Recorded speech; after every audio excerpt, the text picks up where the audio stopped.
भारतीय जनता पक्षावरील नागरिकांचा विश्वास पाहून विरोधकांनाही आता वस्तुस्थिती कळून चुकली आहे. भाजपच्या पाठीशी असलेल्या जनभावना आणि आपली अनामत रक्कमही जप्त होईल अशी भीती वाटत असल्यानेच विरोधक निवडणुकीतून माघार घेत आहेत. दोन उमेदवार बिनविरोध निवडून आल्याने भाजपच्या विजयाची घोडदौड सुरू झाली आहे, असा विश्वास केंद्रीय राज्यमंत्री मुरलीधर मोहोळ यांनी व्यक्त केला आहे. महापौर भाजपचाच असेल आणि शिवसेनेबरोबर मैत्रीपूर्ण लढत होईल असेही त्यांनी स्पष्ट केलंय. सनसिटी माणिकबाग या प्रभागातील मंजुषा दीपक नागपुरे आणि श्रीकांत जगताप हे बिनविरोध निवडून आले. यानिमित्त शहर भाजपतर्फे मोहोळ यांच्या हस्ते शहर कार्यालयात त्यांचा सत्कार करण्यात आला.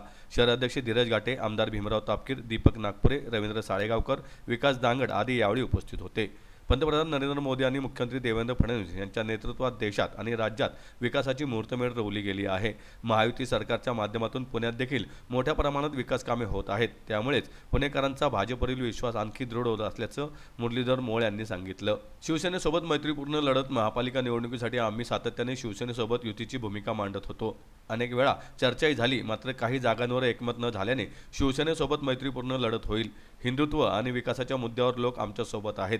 राज्यात महायुती म्हणून आम्ही काम करत आहे, मात्र पुण्यात महानगरपालिका निवडणुकीत आम्ही शिवसेनेची मैत्रीपूर्ण लढत देऊ, असं यावेळी मुरलीधर मोहोळ यांनी सांगितलं. की माननीय मोदीजींच्या विचारावर, देवेंद्रजींच्या नेतृत्वावरती या देशातील वेगवेगळ्या म्हणजे राज्यातलं म्हणून आपण की वेगवेगळ्या पक्षातली लोक त्यांच्या विचारावरती, कामावरती विश्वास ठेवून येत आहेत.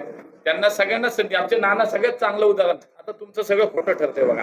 आमचे नाना पक्षात प्रवेश दिला पण निवडणूक नाही लढत आहेत. हा नाही मागे घेतला आणि ऐका, गळ्यात कमळाजींच्या कामावरती विश्वास आहे, देवेंद्रजींच्या नेतृत्वावरती विश्वास आहे. पुणे महानगरपालिकाहून 5 वर्ष आम्ही काम केलं असेल. त्यामुळे ट्रिपल इंजिनचं सरकार म्हणून जे काही काम मागच्या 10-12 वर्षात झालं त्याचा हा निकाल आहे, त्याची ही प्रचिती आहे.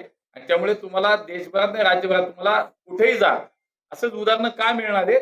तर विरोधकांना उभं राहायची ताकदच नाही तिथे. आता कुठली चर्चा नव्हती. पहिल्या यादीत अंतिम यादी झाली तर पहिल्या यादीत जी नावं कन्फर्म झाली त्यातली ही नावं होती. त्यामुळे नवीन प्रयोग करणं किंवा या नगरसेवकांना उमेदवार न देणं असा कुठलाही विचार किंवा कुठली चर्चा सुद्धा आमच्या इथं झाली नाही. एकूणच प्रभागात आता ते दोघं तर तुम्हाला सांगतो इतक्या मोठ्या मताधिक्याने निवडून येतील ते तुम्ही पाहाच. पण या दोघांना बिनविरोध निवडून देण्याचं सुद्धा कारण आहे की विरोधकांना हे कळलं की आपण इथं खूप मोठ्या मताधिक्यानं हारणार आहोत, डिपॉझिट जाणार आहे आणि म्हणून त्यांनी माघार घेतली. त्यामुळे अशी कुठली चर्चा आमच्याकडे झाली नाही. हे अनुभवी आमचे दोन्ही नगरसेवक आहेत आणि त्यांचा विजय. त्यामुळे आज नागरिकांनी जो प्रतिसाद दिला, जी जनभावना तिथं लक्षात आली विरोधकांची, त्याच्यामुळे हा विजय. हा पक्ष आणि राष्ट्रवादी काँग्रेस पार्टी या दोन्ही पक्षांच्या उमेदवारांनी जनतेचा कौल लक्षात घेऊन, जनतेचा एकूण भारतीय जनता पार्टीच्या प्रति विश्वास दिसतोय तो पाहून माघार घेतली आणि म्हणून आमचे 2 नगरसेवक बिनविरोध निवडून आले आणि आता राहिले फक्त 123 राहिले. त्यामुळे आम्ही जो संकल्प केलाय की पुणेकरांच्या विश्वासावरती पुणेकर आमच्या सोबत कायम राहिलेत आणि आम्ही जे काही काम केलं असेल मागच्या 5 वर्ष भारतीय जनता पार्टी महानगरपालिकेमध्ये सत्तेत होती आणि मागच्या 11 वर्ष माननीय मोदीजींच्या नेतृत्वाखाली आणि राज्याच्या मुख्यमंत्री देवेंद्रजींच्या नेतृत्वाखाली जे योगदान या दोन्ही सरकारचं पुण्यासाठीच आहे हे पुणेकर जाणतात, हे पुणेकर ओळखतात आणि पुणेकर ते रोज अनुभवतात. आणि म्हणूनच भारतीय जनता पार्टीच्या प्रती जी काही जनभावना मला असं वाटतं या ठिकाणी दिसून येते.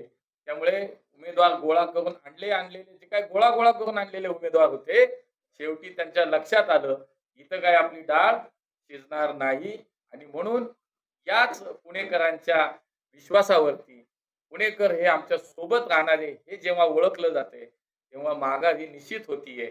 आणि म्हणून कुठल्याही पद्धतीचं कुठल्याही कोणाशी फोन नाही करणं, कोणाशी बोलणं नाही, कोणाला विनंती न करता आपला पराभव निश्चित आहे हे जेव्हा या माननीय उद्धव बाळासाहेब ठाकरे शिवसेना पक्षाला आणि राष्ट्रवादी काँग्रेस पार्टीला हे लक्षात आलं की आपला पराभव मात्र निश्चित आहे आणि म्हणून भारतीय जनता पार्टीचा विजय हा आज झालाय.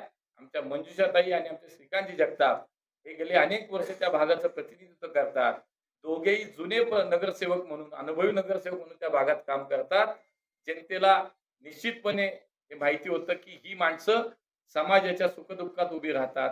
लोकप्रतिनिधी म्हणून त्यांनी केलेलं काम निश्चितपणे चांगलं आहे आणि म्हणूनच त्याचीच पावती पुन्हा एकदा आमच्या माणिकबाग सन सिटी या प्रभागातल्या नागरिकांनी या दोघांच्या रूपानं आम्हाला जे काही कौल दिलाय हाच कौल 15 तारखेला सुद्धा आपल्या लक्षात 16 तारखेला हाच कौल हा स्पष्ट होईल आणि भारतीय जनता पार्टीचा महापौर या पुणे शहराचा पुन्हा एकदा होईल हा विश्वास मी या निमित्तानं व्यक्त करतो. आमच्या दोन्ही बिनविरोध आलेल्या उमेदवारांना मनापासून शुभेच्छा देतो.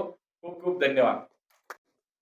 आणि याही निवडणुकीमध्ये जसं काल मी म्हणालो की पुण्याचा यावेळीचा महापौर सुद्धा हा भारतीय जनता पार्टीचाच होणार आहे. त्याची मुहूर्तमेढ